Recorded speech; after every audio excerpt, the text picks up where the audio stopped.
Hey everybody, this is your daily dose of all things royal.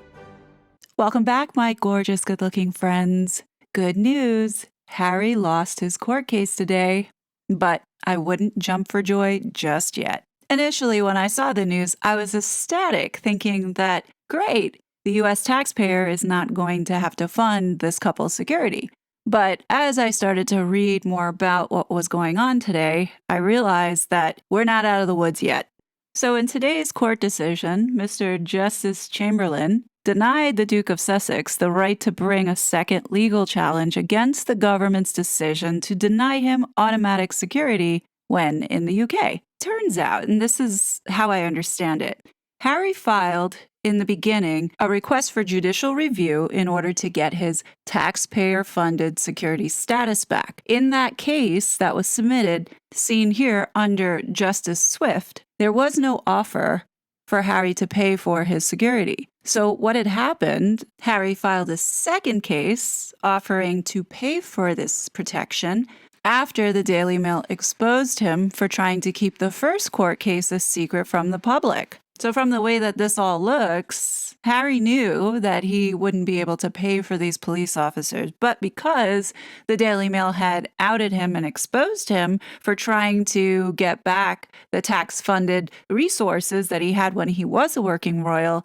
it looked bad. So Harry's PR team went into overdrive and, long story short, ended up with this second filing that was just purely for judicial review on whether or not he could pay for these police, while the first one, right now, which is still active, is still in deliberation. So the way that I see it was that Harry wasted a whole bunch of resources and money just to save face.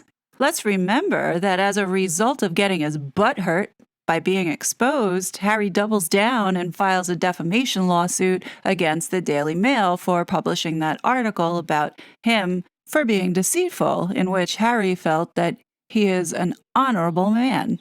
So a judgment is also to be expected in this libel claim against the Associated newspaper. But again, another frivolous and waste of time lawsuit, all because Harry's ego was bruised. Just my opinion. Okay, so here are the court cases that Harry still has open. Today's decision was really not that big of a deal and is the lesser case to be concerned about. Quite frankly, it was a bit of a nothing burger, in my opinion, since Harry already knew it was not going to be possible. We still have to be worried about the fight for IPP status. Last week's fake car chase may be included in the defense this time around. And out of all the cases, this is the most important as it affects all of us. Harry has demonstrated he will go through great lengths to deceive people.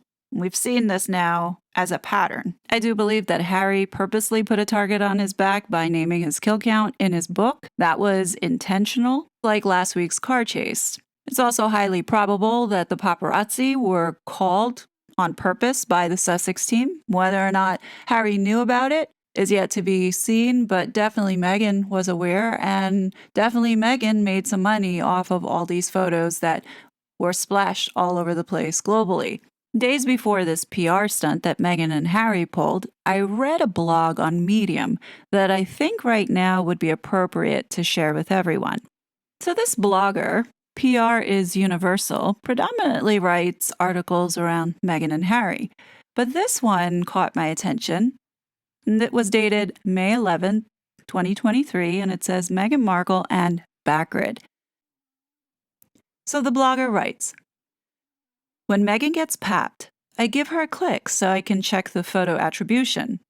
Every time I've checked, there it is, stamped on the bottom right under the image, Backrid. What is Backrid? A global content agency. Backrid is essentially 1-800-paparazzi. Backrid is a reverse paparazzi service. Gone are almost all of the paps who stalk people, take their photo, and profit from the intrusion. These days, many celebrities call Backrid to arrange when and where the photos will be taken. So why does it matter?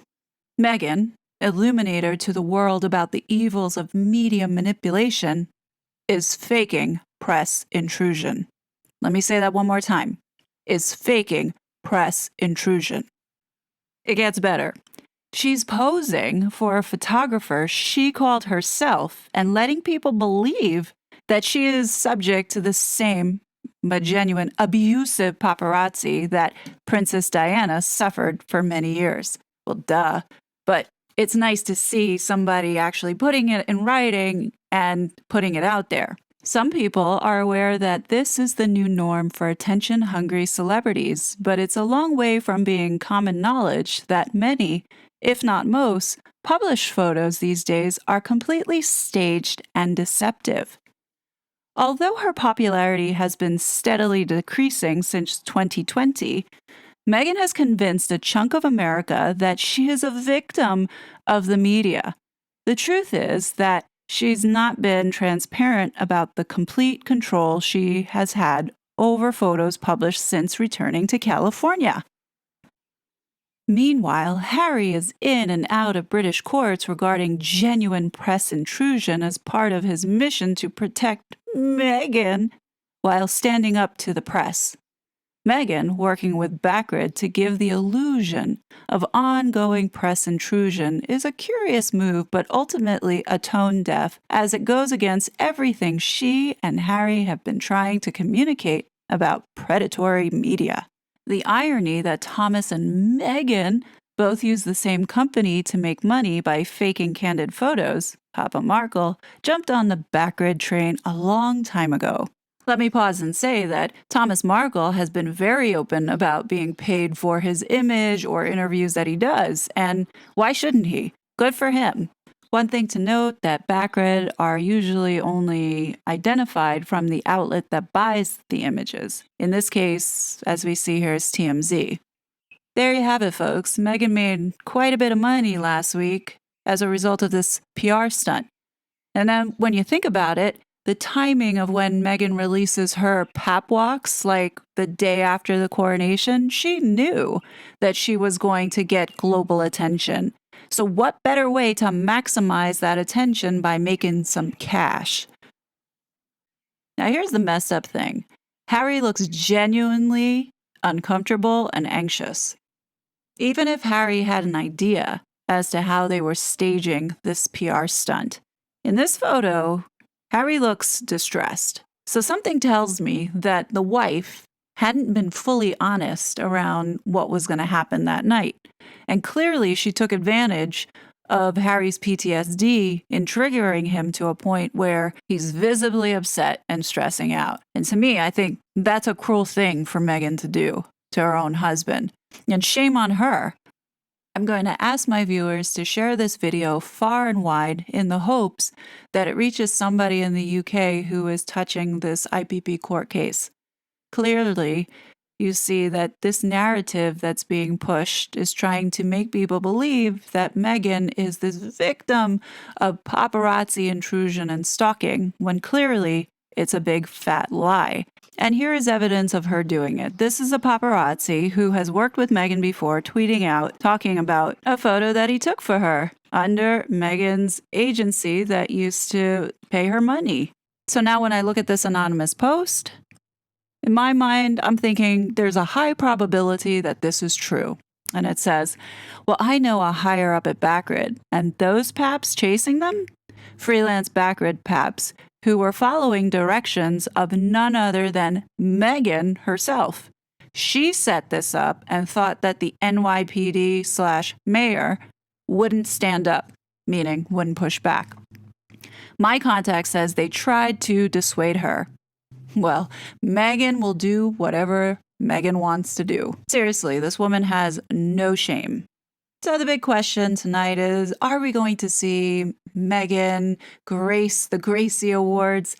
If I had to bet, I would say no, and that's because Meghan is one out of over 100 people who have been awarded this award, and she is not going to be getting up on the stage to receive it or even her name being announced. So it's highly unlikely that she will be there for it. She did the same exact thing for the People's Choice Award and instead went to the Ripple of Hope. It's become a pattern that wherever Meghan is not the star of the night, she has no interest in participating. So chalk it up to wasting more money in another paid award to build up her resume of lies. I don't think Meghan realizes that plastering the Duchess of Sussex after her name everywhere she goes is quite cringeworthy. And Americans are like laughing behind her back because it's so sad that she needs that title to prove herself as something legitimate in this world. I mean, what else is left for Meghan? Pretty sure that this marriage that we're watching unravel is going to come to an end at some point. Well, at least Meghan has one guy that Harry has to be worried about. On HBO. Go look it up. Go look that up. Come on. Bridgerton. Oh, come on. Yellowstone. Show what I just watched. Oh, Secession. She's in Suits. Shout out Meghan Markle. And that young lass is 25-year-old Coy Cronk, and he plays for the Jacksonville Jaguars. Now, he only makes about $700,000 a year, but he has potential since he's young. So if Meghan is interested, give that guy a call. At this point, it's just comedy, in my opinion. But what do you think? As always, I will be back with more content. But until then, please be safe, and I'll talk to you later. Bye. It was such a fraud.